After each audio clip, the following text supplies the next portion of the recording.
Welcome to the Country Watch Political Intelligence Briefing Quick Hits, a weekly briefing of hot stories from across the world in brief. I'm Denise Youngblood Coleman, and I'm the Editor-in-Chief and Senior International Affairs Analyst at Country Watch.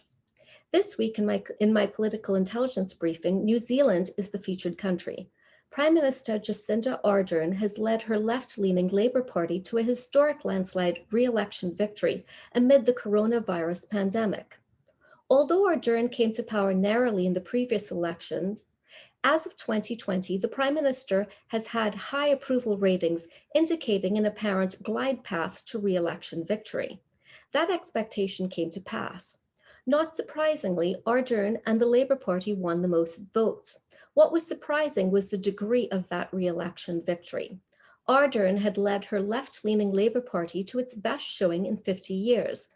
With 49% of the vote share, that outcome was expected to translate into 64 seats in the 120-seat parliament, an outright victory, and an ability to govern without a coalition should she choose to go down that route. When Ardern became the Prime Minister of New Zealand, it was her youth that primarily captured the attention of the country and indeed the world. The shooting massacre at a mosque in Christchurch in 2019 and her courageous, compassionate, and competent response won Ardern accolades at home and abroad. But her effective governing acumen during the coronavirus pandemic of 2020 sealed her reputation as one of the brightest lights in leadership around the world. This is an extraordinarily engaging and tumultuous time for our country and our world. But among the other hot stories that I'm covering is the flare of violence occurring in the flashpoint territory of Nagorno-Karabakh. Located within the internationally recognized borders of Azerbaijan, Nagorno-Karabakh is an ethnic Armenian enclave that has been the venue of periodic fighting over the years, and which has ultimately left more than 30,000 people dead to date. Over the course of the last month, Azerbaijani and Armenian forces have been engaged in fierce battles over Nagorno-Karabakh. Attempts at Russian-brokered ceasefires have so far proved ineffectual.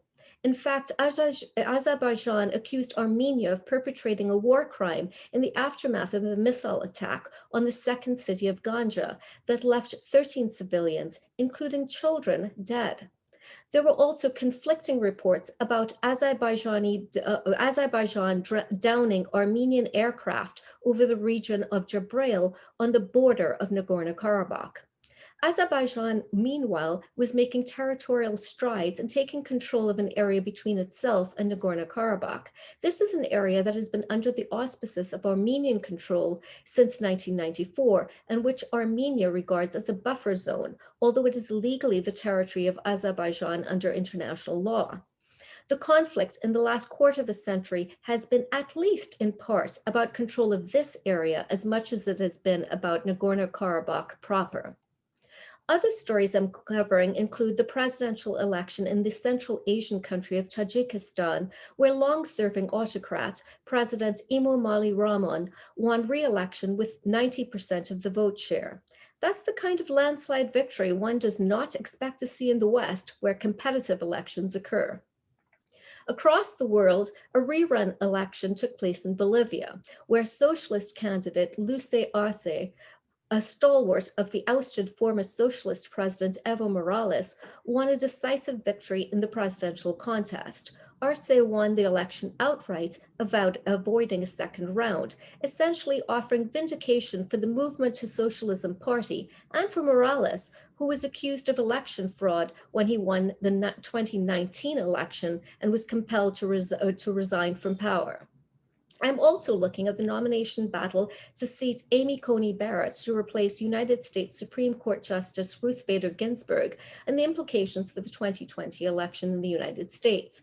Speaking of the 2020 election, the final debate between President Trump and former Vice President Joe Biden is set to take place on October 22nd with an adjustment of the rules, including mics being muted in order to prevent the kind of interruptions seen in the first debate.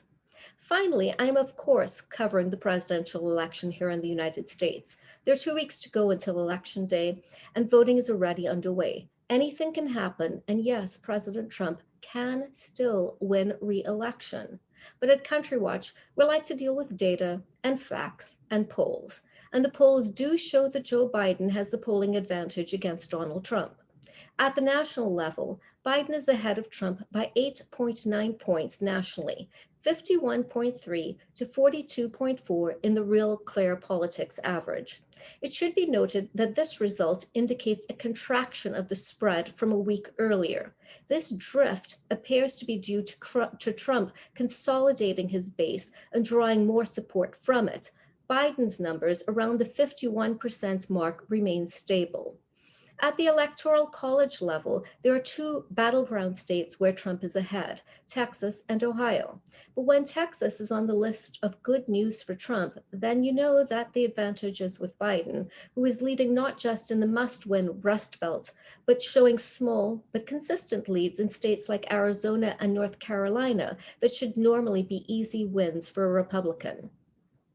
For more information about these and other stories, if you're a subscriber, you can check out my special election report accessible from the Election Central section of the Country Watch website. If you're a subscriber, you can also read my weekly political intelligence briefing accessible from the front page of the Country Watch website at www.countrywatch.com.